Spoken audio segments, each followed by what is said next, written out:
जानती हूँ कि हर माया की काट खोजने में सक्षम हो तुम दोनों, लेकिन इस बार मैंने ऐसी माया रची है जिसकी काट असंभव है, असंभव। चुप कर, बात करने वालों पर इतना अभिमान शोभा नहीं देता।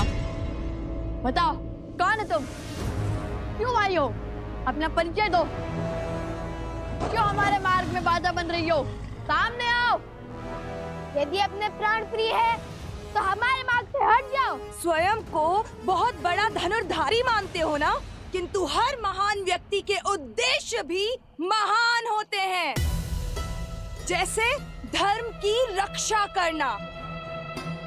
और मैं अपने पग तभी पीछे लूंगी जब तुम उस विशाल काय सिंह को मारकर अपने धर्म की रक्षा करोगे।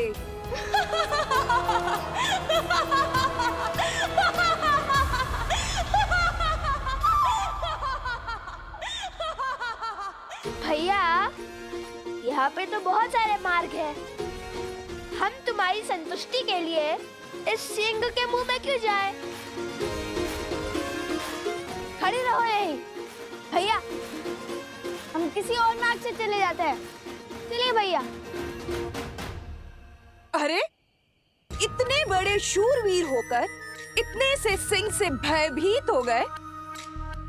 तनिक समीप जाओ और देखो दांव पर क्या लगा है।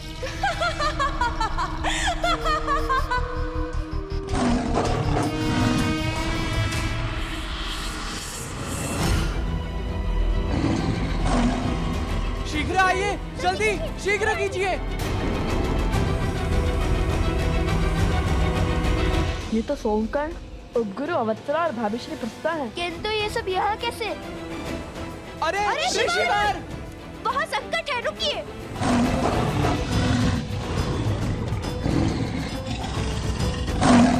नहीं, रुको।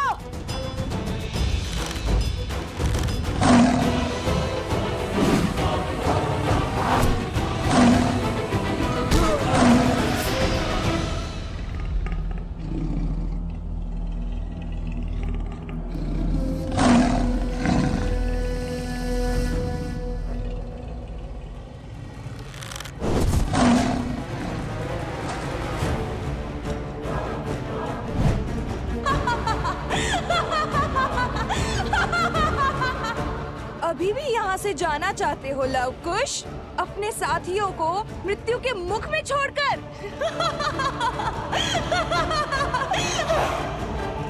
चलो कुश।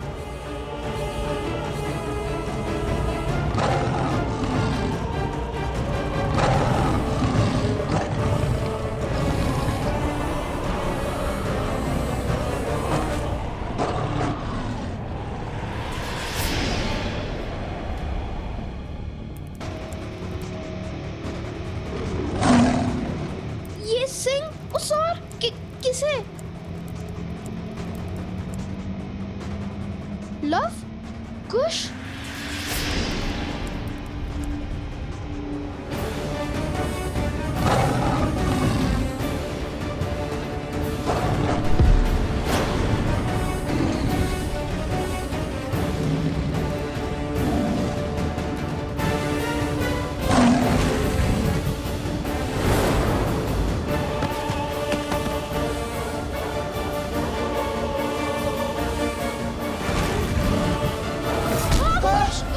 कुश!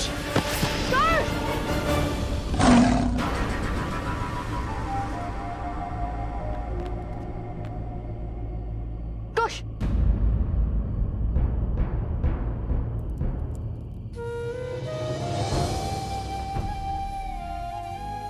कुछ नहीं हुआ भैया, ये तो केवल एक खरोच है।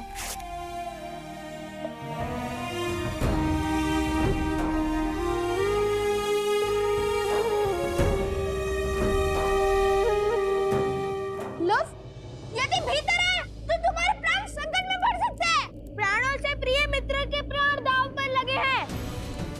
आज हमें अपनी जीवन की कोई चिंता नहीं है।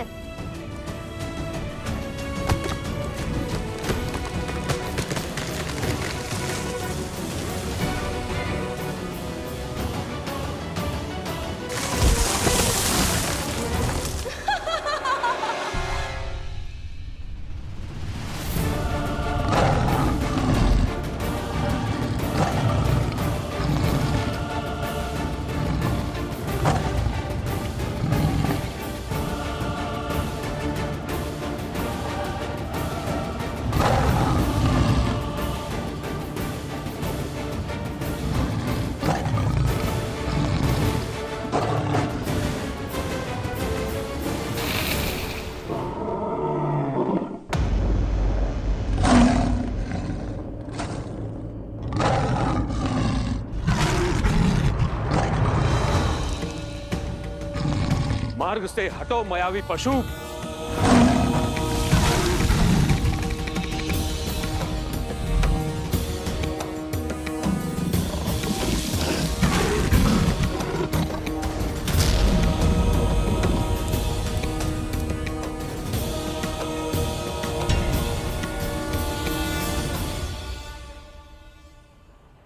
लवकुश, जो करना है शीघ्र करो। ये कुछ क्षणों के लिए ही मूर्छित हुआ है। अब ये उठा तो इसे नियंत्रित करना असंभव हो जाएगा। ध्यान रहे, घायल सिंह और भी अधिक घातक होता है।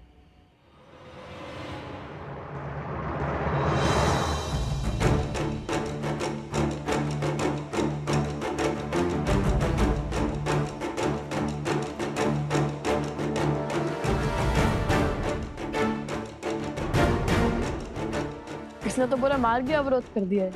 हमें इसके ऊपर से जाना होगा। आप यहीं रुकिए गुरुवर, हमारी प्रतीक्षा कीजिए। हम वहां पहुंचकर आपको बुला लेंगे। क्या हुआ कुश, भयभीत हो गए? माना कि इस पर माया की गई है, किंतु है तो ये भी एक पशु ही ना।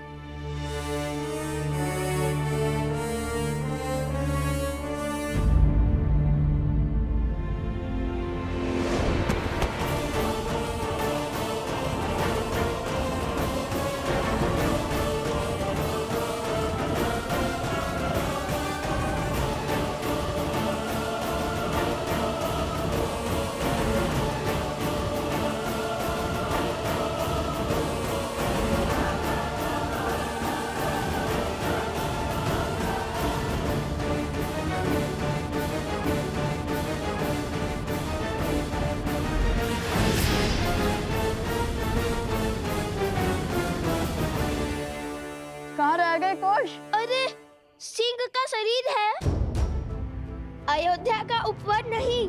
वे सरलता से आगे बढ़ा जाए और ये सांसें इतनी तीव्र ले रहा है कि लगता है कि भूकंप आ रहा है। इतनी बातों का समय नहीं है कुश, शीघ्र चलो।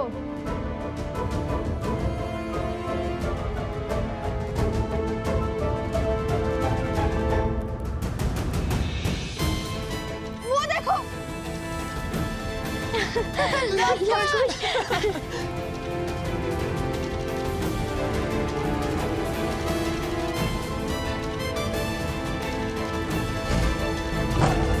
भैया, कुश कुश, कुश,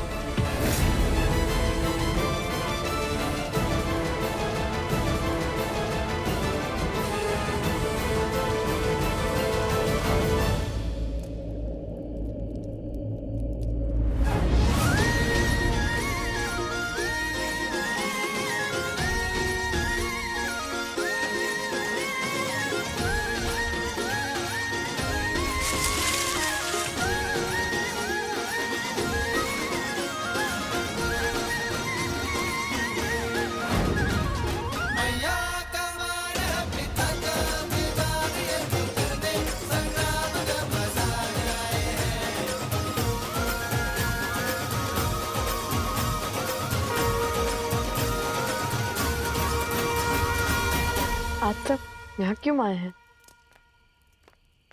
तुम दोनों के लिए, हमारे लिए। हमारे लिए? हाँ, देखो, सुग्रीव, जामवन, विभीषण, तुमने ही तो कहा था ना कि तुम रामायण का मंचन करोगे, तो उसी उद्देश्य से कुछ विद्यार्थियों को यहाँ जोड़ने चले आए। सभी राम कथा सुनने के लिए इतने उत्सुक थे, तो हम इन्हें लेकर आ गए। किंतु हमें क्या पता था यहाँ इतना भयानक सिंह होगा। शांत हो जाओ सोम, ये सिंह हमारा कुछ नहीं कर पाएगा। सिंह के संकट से कौन रो रहा है? मन तो इसलिए रो रहा क्योंकि अब तुम फिर से यही कहोगे कि जहाँ मैं होता हूँ वह समस्या अपने आप आ जाती है।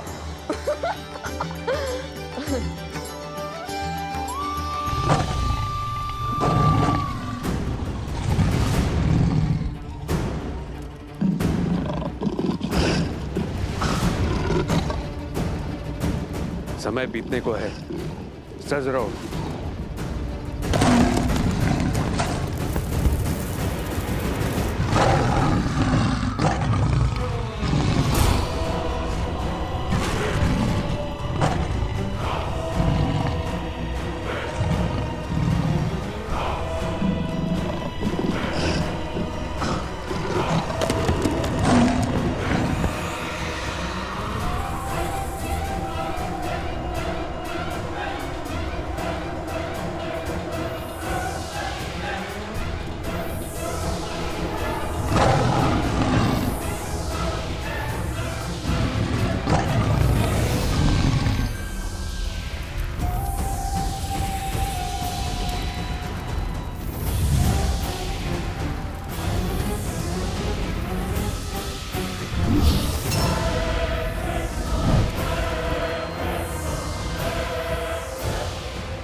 रुको। प्रहार से पहले सत्य का पता लगाना आवश्यक है, क्योंकि इतने विशालकाय सिंह का इस संसार में होना असंभव है, क्योंकि इसके पीछे अवश्य कोई माया छुपी है। आपका संदेह उचित है। इसके पीछे से किसी स्त्री की ध्वनि आ रही है, और ये माया भी उसी स्त्री ने रची है। तो उस मायावी स्त्री से लड़ने की योजना है।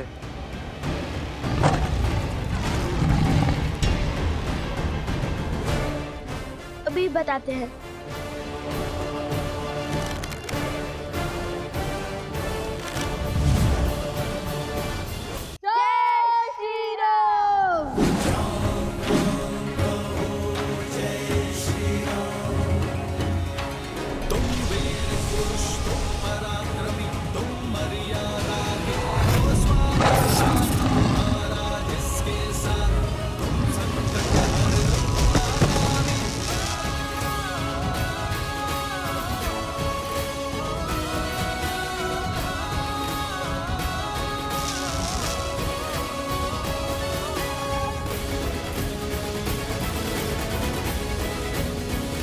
हमने इसको एक ऐसे बंधन में बांध दिया है जो एक पहर तक नहीं टूटेगा, इसलिए हमें शीघ्र इस संकट का हल खोजना होगा।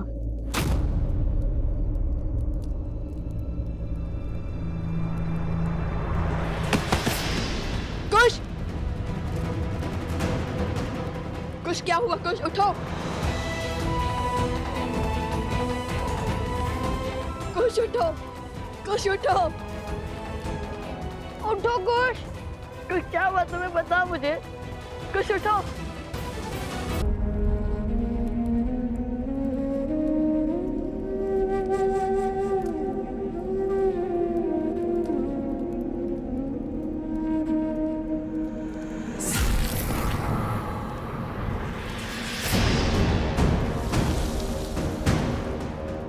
ये क्या? शेर के पंजे से। ये अवश्य कोई मायावी शक्ति है और उसका विष कुश के शरीर को पीड़ा दे रहा है। यदि इसका शीघ्र उपचार नहीं हुआ तो कुश का प्राण संकट में पड़ सकता है।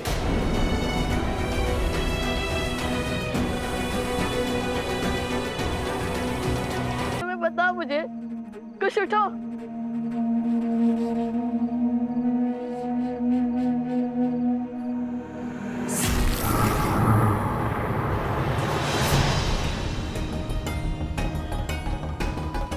ये क्या?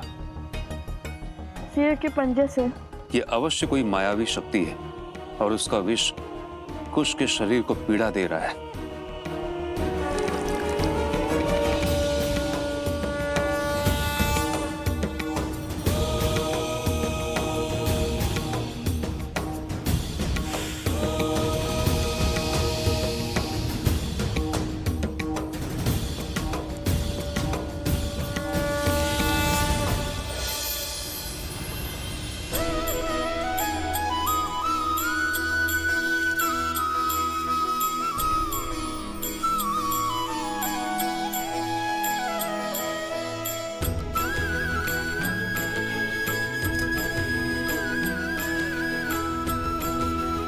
मुझे पहले क्यों नहीं बताया कि तुम्हें इतनी पीड़ा हो रही है? तो आप अकेले सिंह से बैठ जाते ना भैया।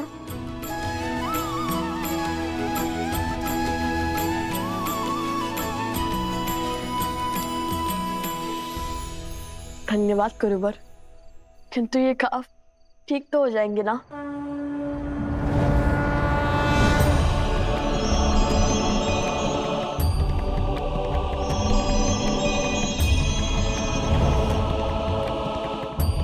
पुत्र, यहाँ एक श्रापित रत्न है जिसके उपयोग से प्रकृति को नियंत्रित किया जा रहा है और उसी मणि का उपयोग इस सिंह पर भी हुआ है। इस माया की गांठ उस मणि का अंत है और तभी कुश का घाव भी भरेगा। जब तक उस श्रापित मणि का अंत नहीं होता तब तक कुश के शरीर के भीतर ये मायावी विष फैलता रहेगा। बताइए कहाँ है वो मणि? मैं अभी जाकर उसे नष्ट कर दूंगा और अपने भाई को इस कष्ट से मुक्त कर दूंगा। पुत्र, मैं तुम्हारी भावना समझ रहा हूं, किंतु उस स्थान तक पहुंचना सरल नहीं होगा, क्योंकि उस मणि की भांति वो स्थान भी श्रापित है और वो असुर शक्ति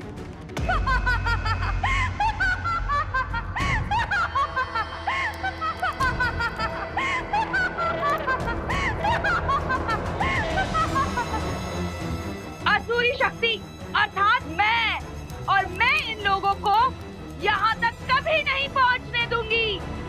और यदि वो इस पद पर पहुँच भी गए तो केवल कुश क्या, तुम्हारी मृत्यु भी निश्चित है। देखना, एक दिन तुम्हें इसका मूल्य चुकाना होगा। मेरे भाई को इस दशा में पहुंचाने का तुम्हें पछतावा होगा। हमारे पास कितना समय गुरुवर? जैसे जैसे भोर समीप होगा कुश की पीड़ा बढ़ती जाएगी और जैसे ही सूर्य की पहली किरण कुश के घाव पर पड़ेगी वो जल उठेगा और फिर मैं एक पैर के भीतर लौटूंगा। मुझे आशीर्वाद दीजिए। आशीर्वाद दे ऋषिवर। नहीं कुश, तुम कहीं नहीं जाओगे। मैं जाऊंगा और मणि को नष्ट करके आऊंगा। तुम्हें मुझ पे विश्वास नहीं है? भैया, जब स्वयं महाराज राम पिताश्री महर्षि विश्वामित्र के साथ असुरों का संहार करने जा रहे थे, तब क्या उन्होंने श्री राम से अनुमति मांगी थी? तो कुश वो भिन्न है। भैया, बिना आपके मैं कहाँ और बिना मेरे आप कहाँ? हम लवकुश तो राम लक्ष्मण की भांति एक दूसरे की आत्मा है ना? मैं भी तुम लोगों के संग चलूंगा। ऋषिवर, आप कृपया करके यहीं रुक जाइए। इन सबको आपकी आवश्यकता होगी। चले भैया। एक क्षण। एक मुख सूरज, एक मुख चंदा, दिए सिया के सुख आनंदा। एक एक आत यमज युगला, जानकी सुत रूप लव कुश बोला। अरे एक लकड़ी से इतने विशालकाय सिंह का सामना कैसे करेंगे हम? तुम कल माता सीता ने तो एक तिनके से रावण जैसे पापी को स्वयं से दूर रखा था, तो हमारे पास तो पूरी लकड़ी है। माता कहती है कि मानव की सच्ची शक्ति उसके विश्वास में होती है। स्मरण रहे। यदि कितनी भी विशालकाय बुराइयां क्यों ना आ जाए, यदि हम उसकी आंख में आंख डालकर देखते हैं तो वो बुराई भी घबरा जाती है। चाहे जितना बल लगा ले, तुम्हारी आंखें झुकनी नहीं चाहिए। मुख पर भय दिखना नहीं चाहिए, समझे? ये समय भय को भयभीत करने का है।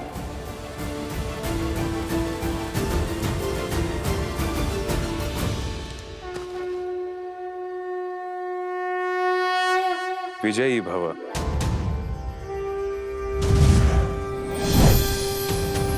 पुत्र, ये हर माया को भेदने में सक्षम है। इसकी आवश्यकता तुम्हें होगी।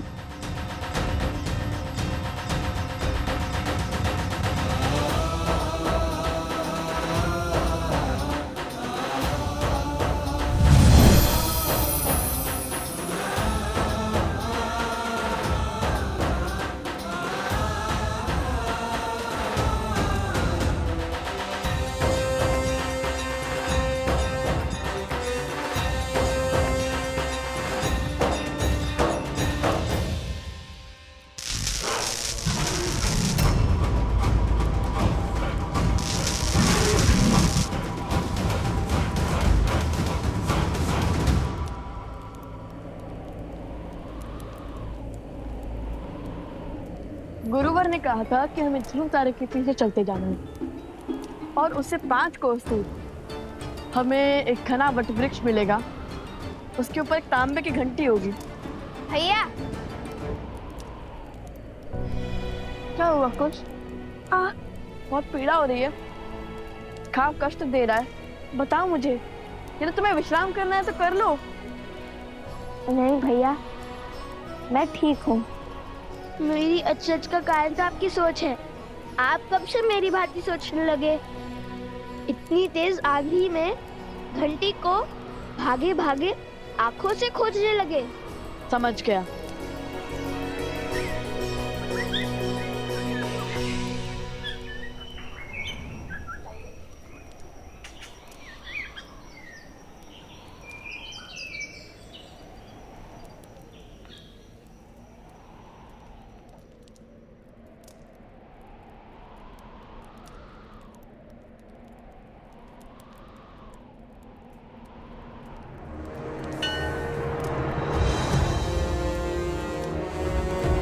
वहां उस और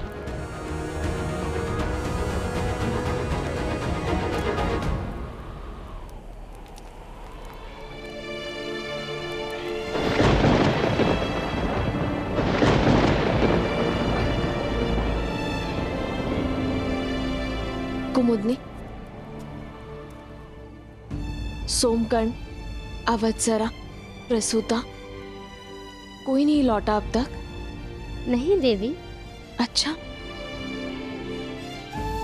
आते ही होंगे, किंतु इतना समय तो नहीं लगना चाहिए था। और प्रकृति भी कितनी रौद्र रूप में है। मेरा मन घबरा रहा है अब तो। आप कैसे कर लेती हैं ऐसा? अपनी संतान के लिए तो हर कोई चिंतित होता है, किंतु आप सभी के लिए इतना व्यथित कैसे हो जाती हैं? अपने केवल रक्त से नहीं, मोह के बंधन से और स्मृतियों के बंधन से भी तो बनते हैं ना कुमुदनी। अवश्य, अभी चिंता त्याग दीजिए, वो बस आते ही होंगे।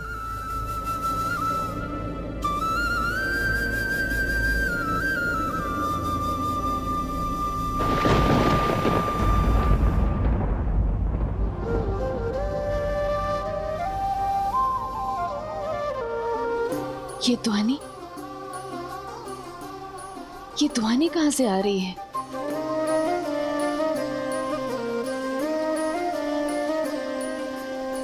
मिथिला में शिव का धनुष भयंकर, जिसे ना हिला सका कोई धुरंधर। राम लखन गुरु मिथिला पहुँचे, लक्ष्य था देखन सिया का स्वयंवर मिथिल सभा मिथि विकट निराशा कौन बने भरतार सिया का ले गुरु आशीष उठे फिर राम शीश झुका किया शिव को प्रणाम राम सिया राम सिया राम सिया राम राम सिया रामायण को प्रणाम राम सिया राम सिया राम सिया राम राम सिया राम सिया राम सिया राम। हम वन देवी के पुत्र हैं, भगवान वाल्मीकि के शिष्य हैं और हम धर्म के मार्गी हैं।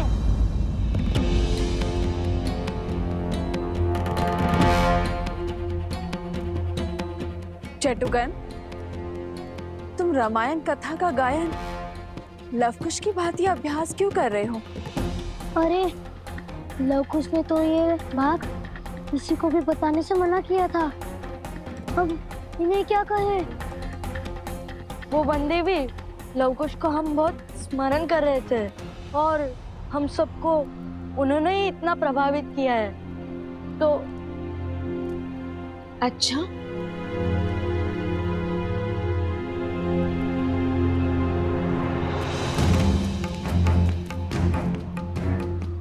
असत्य का दंड जानते हो ना? नहीं नहीं, हमें दंड मत दीजिए। तो फिर सत्य बताओ। वो लवकुश ने कहा है कि आपकी कथा का मंचन करना है। जब आपने अयोध्या छोड़ दी थी तब का भाग संसार के सामने भी लाना है। अयोध्या में मेरी कहानी कहने का क्या उद्देश्य होगा? क्या अर्थ है इसका? वो दोनों करना क्या चाहते हैं?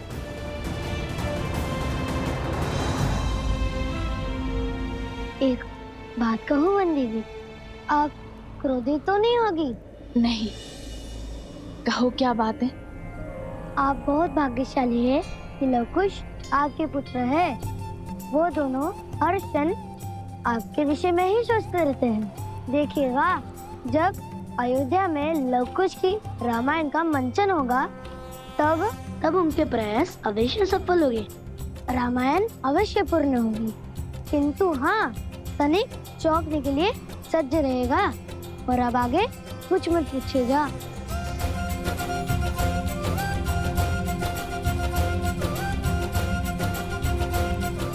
सदा उनके इन्हीं प्रयासों से तो चिंतित रहती हूँ मैं।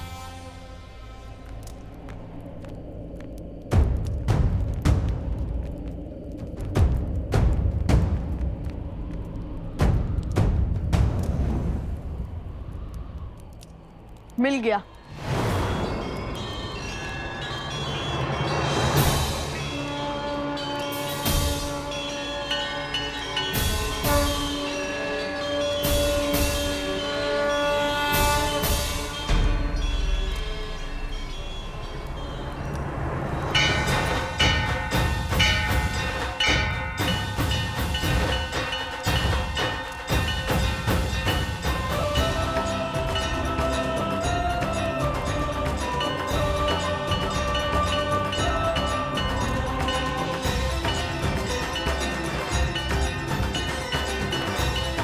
चलो, इस घंटी को ढूंढने की चिंता तो हल हुई।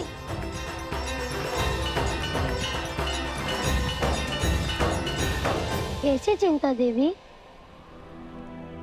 यही कि बिना संकट जाने, बिना परिणाम सोचे अनुचित को उचित करने की दिशा में आगे बढ़ जाते हैं।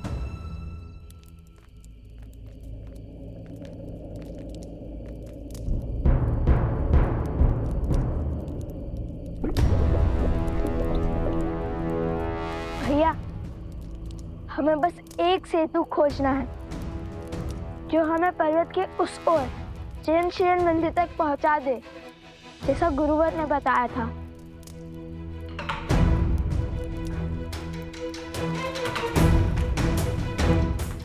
अरे ये तो टूटा हुआ है।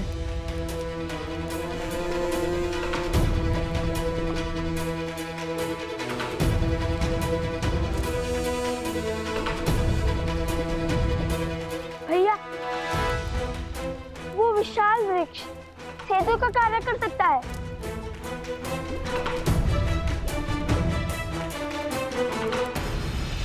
हाँ तो कर्म उचित हो तो परिणाम की चिंता क्यों करना। किंतु कभी कभी केवल साहस से नहीं, चतुराई से भी कार्य को संपूर्ण किया जा सकता है। मैं तो बस आशा करती हूँ कि वो केवल अपने बल से नहीं, अपनी बुद्धि का उपयोग करके भी प्रयत्न करे। क्या हुआ भैया? भूल गए? माता कहती थी कि जब सब कुछ आपके अनुसार होने लगे, सब कुछ उचित होने लगे, समझ जाना चाहिए कि कुछ तो अनुचित घट रहा है। हाँ, कहा तो यही था माता ने कि जिसने एक सिंह को अपनी माया से इतना विशाल कर दिया, जो हमारे मित्रों के प्राण लेने के लिए सज्ज हो गया, जिसने कहा कि वो कभी हमें उस पृथ्वी तक नहीं पहुंचने देगी, वो पीछे कैसे हट सकती है? हाँ, हमें एक एक पर फूक फूक कर रखना होगा। और मैं फिर कहता हूँ कि मैं आगे बढ़ता हूँ, तुम यही रहो। कदापि नहीं, मैं आपके साथ अवश्य चलूंगा। जहाँ लव भैया वहाँ कुश।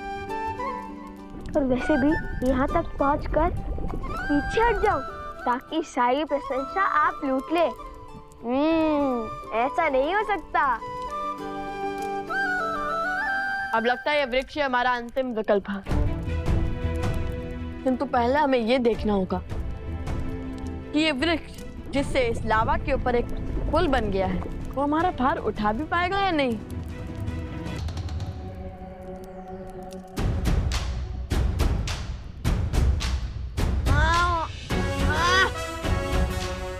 नहीं कुश,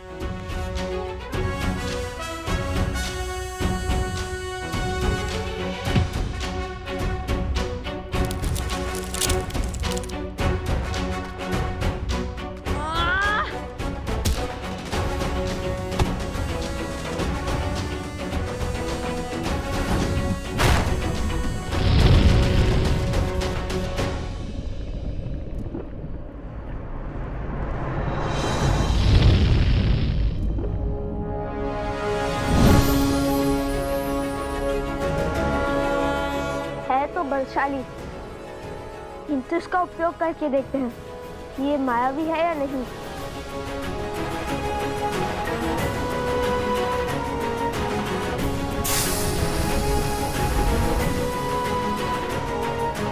चलो, माया के प्रभाव से भी दूर है ये।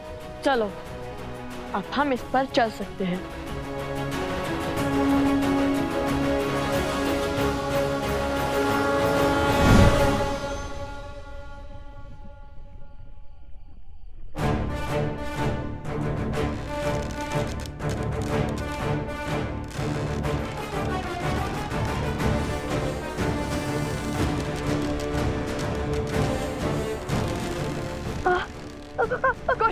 कुछ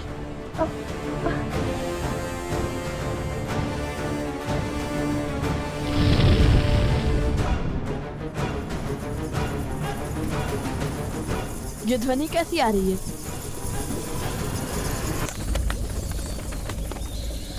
भैया! कोश! कोश! भैया!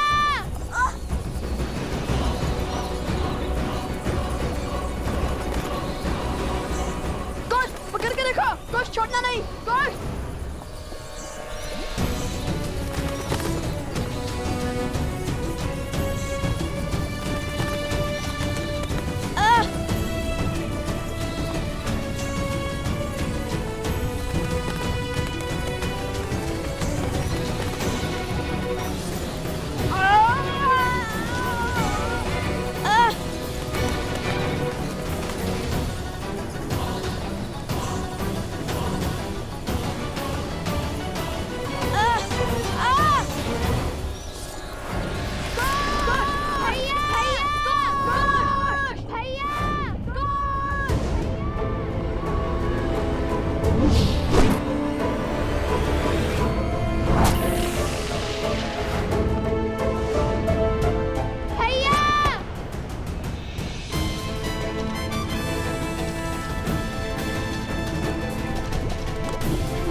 कुछ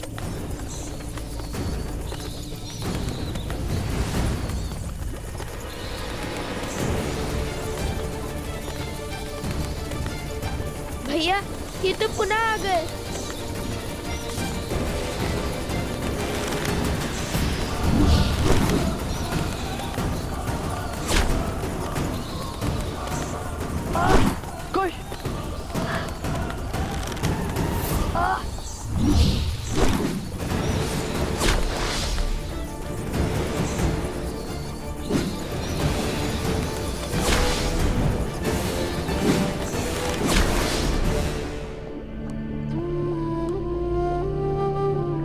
अभी तो बहुत मार्ग शेष है।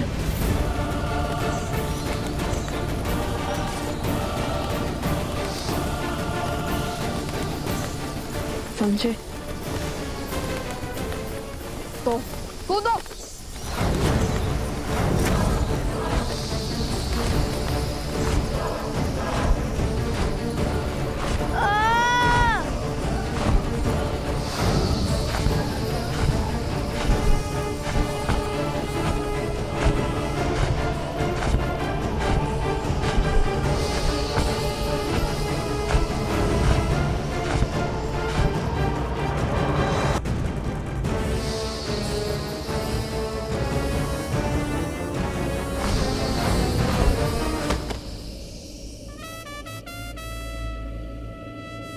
हम सुरक्षित हैं, हम बच गए भैया।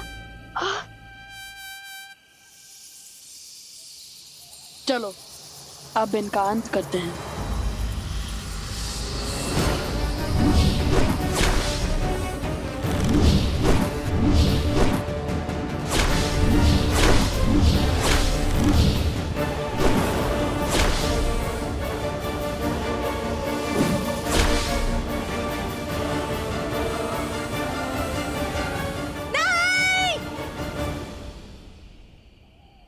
तुमने मेरी माया को काटा, उसका कर तुम्हें अपनी मृत्यु से चुकाना होगा लव और कुश। तुम हमें समझती क्या हो? हमारे पास अपनी माता का ज्ञान है, ममता का बल है। तुम्हारी मायावी शक्ति हमारा कुछ नहीं बिगाड़ पाएगी। कुछ ही समय में ये पूरा विष तुम्हारे शरीर में फैल जाएगा और ये बड़ी बड़ी बातें धरी की धरी रह जाएंगी और हर भरम टूट जाएगा। तुम्हें क्या लगता है कि तुम ये यात्रा पूर्ण कर पाओगे? किंतु समय बीत रहा है, क्षण क्षण उस सिंह की सूद लौट रही है। यदि तुम समय पर ना पहुंचे तो वो तुम्हारे पाश से मुक्त होकर उन सबको मार देगा, विनाश कर देगा सबका।